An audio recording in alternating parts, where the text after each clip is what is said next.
학생부 예배를 시작하도록 하겠습니다. 다 같이 기도하시겠습니다. 좋으신 하나님, 2020년의 마지막을 주님 앞에서 보내고 싶은데 코로나가 점점 심해져서 그렇게 하지 못하는 상황 가운데 있습니다. 아버지 하나님, 혹시 이것 때문에 마음이 어려운 친구들 있습니까? 시험에 든 친구들 있습니까? 아버지 하나님, 저들의 마음을 주 하나님께서 위로해 주시기를 간절히 간구합니다.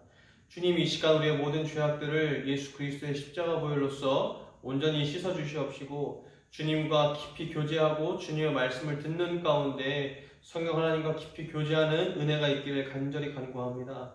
아버지 하나님, 혹시 우리 친구들, 마음이 다친 친구들, 마음이 얼어붙어 있는 친구들이 있습니까? 성령 하나님, 지금 이 시간 친히 찾아가 주셔서 저들의 마음을 회복시키시고 하나님의 말씀이 심기울 때 30배도 60배도 100배도 결실 맺는 우리 친구들의 마음이 될 수 있도록 성령 하나님께서 붙드시고 역사해 주시옵소서.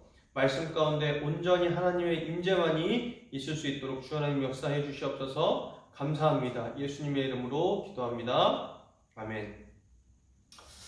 오늘 말씀 본문은 마태복음 4장 1절에서 4절까지의 말씀입니다. 제가 가진 성경으로는 신약 4페이지입니다. 다 찾으셨죠? 신약 4페이지 마태복음 4장 1절에서 4절까지 제가 읽겠습니다.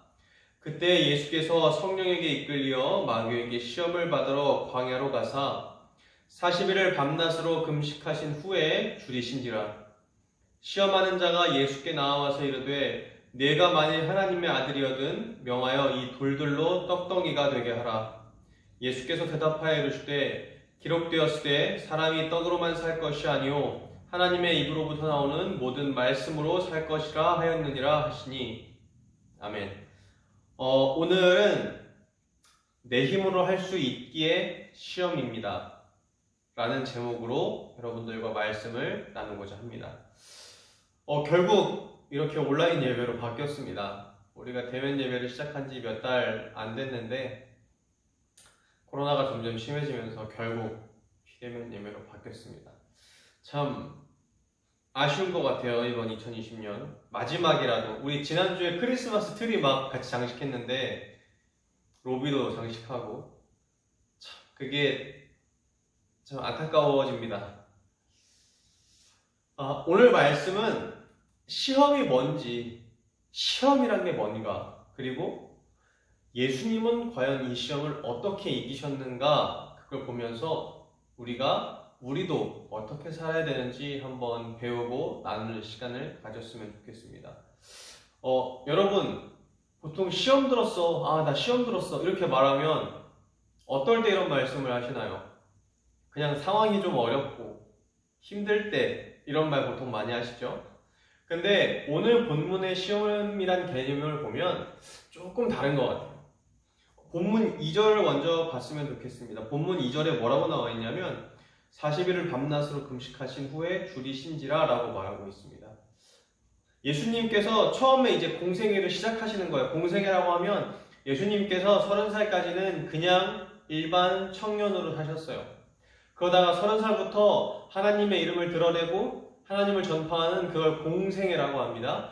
공생애 시작을 하시는데 그 시작을 바로 오늘 4장 1절부터 시작하는 겁니다. 예수께서 성령에게 이끌려 마귀에게 시험을 받으러 나가시면서 공생애가 시작이 돼요. 이 공생애를 시작하시는데 하나님께서 준비 없이 나는 하나님의 아들이니까 그냥 이길 수 있어 하고 바로 나가셨는가? 그렇지 않다라는 거예요. 오늘 2절을 다시 한번 보면 40일을 밤낮으로 금식하신 후에 줄이신지라 라고 말하고 있어요.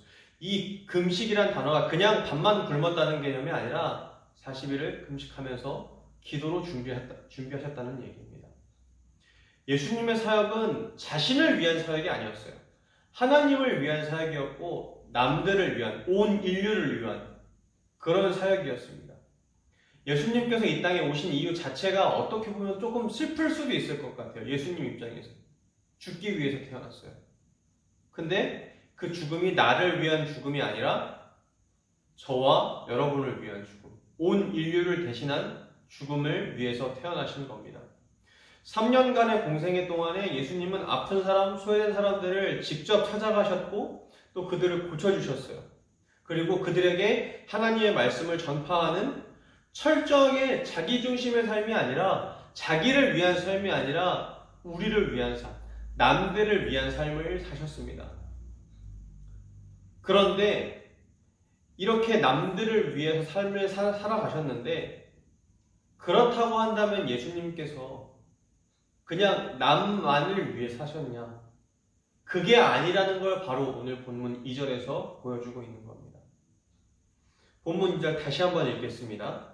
40일을 밤낮으로 금식하신 후에 줄이신지라. 40일을 밤낮으로 금식하시면서 기도하셨던 거예요. 이거는 사탄의 시험만을 이기기 위해서가 아니라 앞으로 시작할 공생애를 총체적으로 포함해서 그 모든 사역들을 감당하기 위하셔서 기도하시는 겁니다. 이렇게 하나님께서는 또 예수님께서는 하나님과 깊이 교제하는 가운데 하나님의 마음을 먼저 알고 그 마음을 가지고 실천했던 거예요.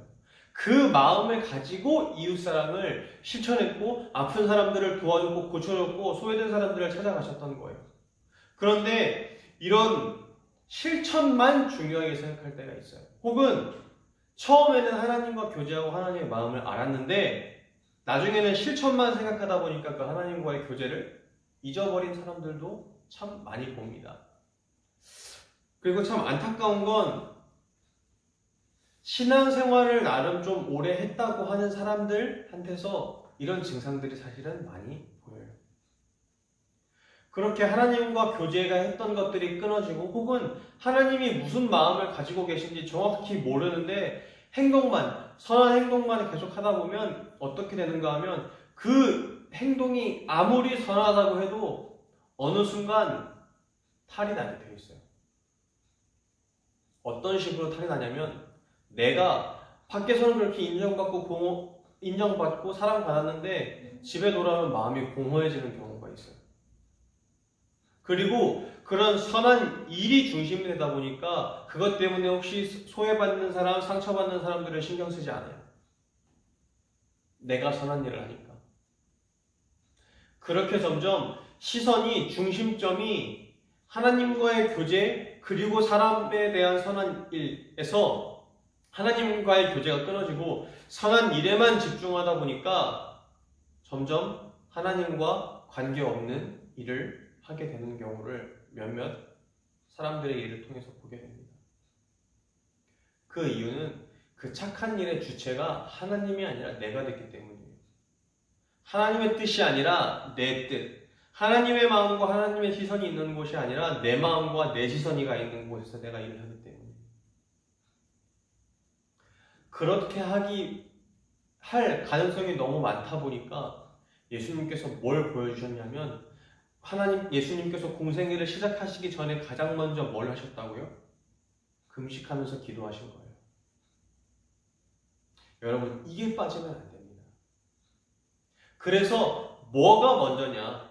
착한 일이 먼저냐? 아니면 하나님과 교제하는 게 먼저냐라고 했을 때 둘 다 같이가 되면 가장 좋지만 저는 그리고 많은 교수님들은 많은 신학자들은 목사님들은 하나님과의 교제를 먼저 쌓아놓고 그 다음에 착한 일을 해라라고 말씀하십니다.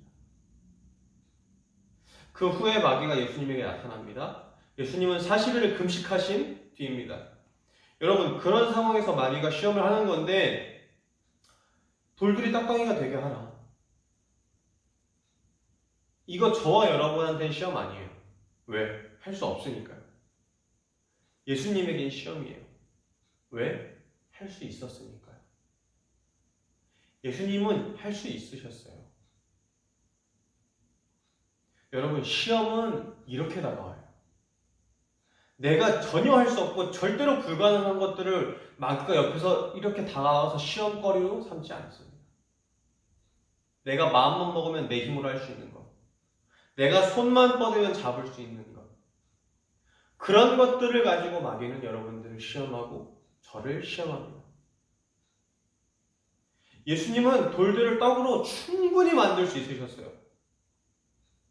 그리고 예수님은 지금 40일을 굶으신 상태예요. 예수님은 완전한 신이었지만 동시에 완전한 인간으로 오셨어요. 그렇기 때문에 정신적으로 힘드셨어요. 육체적으로 배고프셨어요. 그리고 갈등도 했을지도 몰라요. 내가 저거 할 수 있는데. 그런 예수님께서 어떻게 오늘 반응하시냐면 4절에서 이렇게 말씀하십니다. 사람이 떡으로만 살 것이 아니요 하나님의 입으로부터 나오는 모든 말씀으로 살 것이라. 이 말씀으로 예수님은 마귀의 시험을 물리치고 이겨내십니다. 여러분 왜 그럴까요? 왜 그러셨을까요? 그냥 떡으로 만들어서 먹으면 안 됐을까요? 그게 그렇게 큰 문제일까요? 그렇게 큰 문제입니다. 예수님께서 이 땅에 오신 이유가 뭐라고 했죠? 저와 여러분의 죄를 용서해 주시기 위하셔서, 대신 사해 주기 위하셔서, 대신 죽으러 오신 거예요.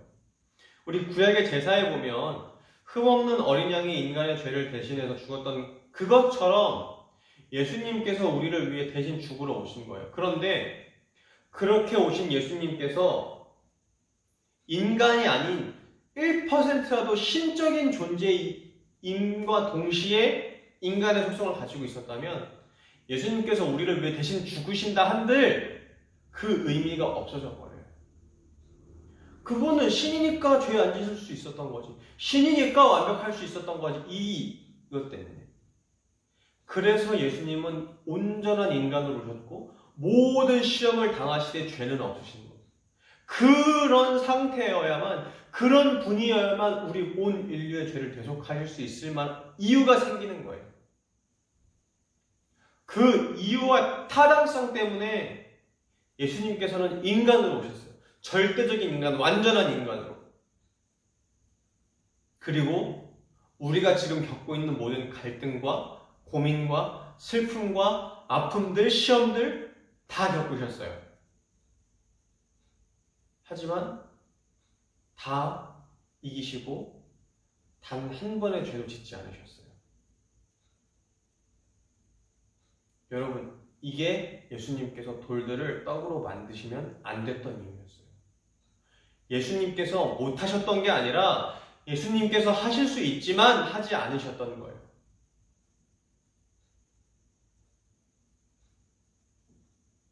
그리고 마귀가 궁극적으로 예수님을 시험하는 거기서 자신의 의도를 드러내요. 우리 9절입니다. 4장 9절입니다. 제가 읽습니다. 내게 엎드려 경배하면 이 모든 것을 내게 주리라. 제가 계속해서 말하죠. 사탄이 오늘날 가치 가운데 심어주는 가장 첫 번째 가장 큰 가치가 뭐라고요? 네 인생의 주인이 너야. 네가 하나님이야. 근데 사탄이 이걸 자기가 자기 입으로 지금 드러내고 있는 거예요. 내가 하나님이 될 거야. 여러분, 사탄의 궁극적인 목표는 바로 자신이 하나님의 자리에 앉는 거예요. 그리고 타락한 인류는 마귀의 자녀이기 때문에 그 가장 깊이 자리 잡은 마음이 바로 뭐예요? 자기의 주인인 사탄의 마음과 똑같아요. 내가 하나님이 될 거야. 이게 어디서 드러나냐면 창세기 8장에서 드러나는데 창세기 8장 21절에 뭐라고 말하냐면 사람의 마음이 계획하는 바가 어려서부터 악함이라 라고 말하고 있습니다. 우리는 예수님 태어나신 후에 혹은 예수님 태어나기 몇백 년 전부터 인간이 악했을까요? 아니요. 아담과 하와 사건 이후로는 원죄가 있기 때문에 인간의 부패성이라고 말을 해요. 부패할 수밖에 없는 속성을 갖기 때문에 사람의 마음이 계획하는 바가 어려서부터 악함이라. 계속 악한 거예요. 끊임없이 내가 하나님이 되고자 하는 거예요. 그렇기 때문에 노아의 홍수로 심판하셨고 심판하신 후에도 뭘 세우죠? 우리 지난주에 나눴죠? 바벨탑을 세우는 거예요.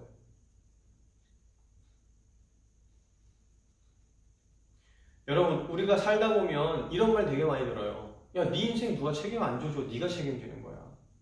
야, 네 인생을 누가 대신해 주냐? 네 인생 네가 사는 거야. 여러분, 이게 이 세상의 오늘날 가치관이에요. 여러분, 노력하지 말라는 것과 네 인생을 네가 책임진다는 개념은 전혀 다른 개념입니다.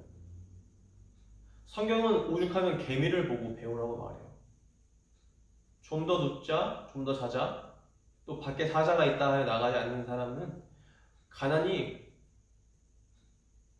도적같이 온다고 말하고 있습니다. 하지만 내가 노력하는 것과 내 인생을 내가 책임진다는 이 생각은 전혀 다른 결이에요. 예수님에게 시험이 왜 시험이었다고요? 예수님은 그 돌들을 떡으로 만드실 수 있으셨어요. 높은 곳에서 뛰어내릴 수 있으셨어요? 없으셨어요? 있으셨어요. 그것들을 할 수 있으셨지만 하나님의 뜻대로 하지 않으셨기에 그게 시험이 될 수 있었던 거예요. 여러분이 지금 할 수 있어 보이는 거. 하나님의 뜻 필요 없이 내가 마음만 먹으면 다 할 수 있어 보이는 그게 바로 여러분의 시험이에요. 오늘 이 말씀이 내 인생을 내가 책임진다, 내 힘으로 산다, 이런 세상의 거짓말에 속는 것이 아니라 모든 일에 하나님의 뜻을 구하고 성령님의 도우심으로 분별하는 삶을 살아가는 그런 지혜 있는 삶을 사는 우리 모든 친구들이 되기를 예수님의 이름으로 축복합니다. 기도하겠습니다. 좋으신 하나님, 우리 친구들 오늘 말씀을 통하여서 내가 할 수 없는 것이 시험이 아니라 오히려 내가 할 수 있기에, 내 힘으로 할 수 있기에 그것이 시험이 됨을 배웠습니다.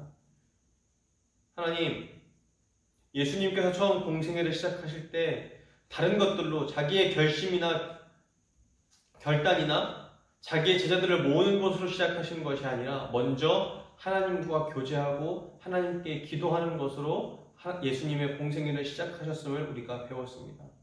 하나님, 성경의 가르침을 통해서 예수님의 본을 받아서 우리도 날마다 하나님께 구하고 하나님의 뜻을 구하며 성령님의 지혜를 구하며 성령님과 깊이 교제하면서 그 가운데서 하나님의 뜻을 행하며 순종하는 우리 모든 친구들이 될 수 있기를 예수님의 이름으로 간절히 간구하며 기도드립니다. 아멘. 주기도문 하심으로 예배를 마치도록 하겠습니다. 하늘에 계신 우리 아버지, 아버지의 이름을 거룩하게 하시며 아버지의 나라가 오게 하시며 아버지의 뜻이 하늘에서와 같이 땅에서도 이루어지게 하소서. 오늘 우리에게 일용할 양식을 주시고 우리가 우리에게 잘못한 사람을 용서하여 준 것 같이 우리 죄를 용서하여 주시고 우리를 시험에 빠지지 않게 하시고 악에서 구하소서. 나라와 권능과 영광이 영원히 아버지의 것입니다. 아멘. 오늘 학생부 예배는 이것으로 마치고요. 우리 기도회 하는 거 있죠. 토요일날 11시에 기도회 하는데 막 10명까지 올랐었거든요. 기도회 참석 인원이. 근데 지금 또 줄어들고 있습니다. 여러분, 예수님께서 공생애를 시작하실 때 뭘로 시작하셨다고요? 기도로 시작하셨어요. 여러분의 일주일을, 여러분의 하루를 기도로 시작하는 우리 친구들이 됐으면 좋겠습니다. 그리고 성경 읽기표 선생님들을 통해서 계속 나눠주고 있을 거예요. 그 성경 읽기표 예전에 우리 비대면 예배 드릴 때 어떻게 했죠? 전도사님 핸드폰 번호로 카톡 보냈죠? 전도사님한테 보내주시고 혹시 전도사님 번호 모르는 친구들은 각 반 선생님들한테 보내서 전도사님이 받도록 그래서 다 가지고 있도록 하겠습니다. 여러분 제발 성경 읽고 기도하는 이 시간을 놓치지 마세요. 알았죠? 그러면 우리 대면 예배가 하루속히 되기를 기대하면서 우리 친구들 예배 잘 드리고 신앙생활 잘 하는 우리 친구들 됐으면 좋겠어요. 안녕.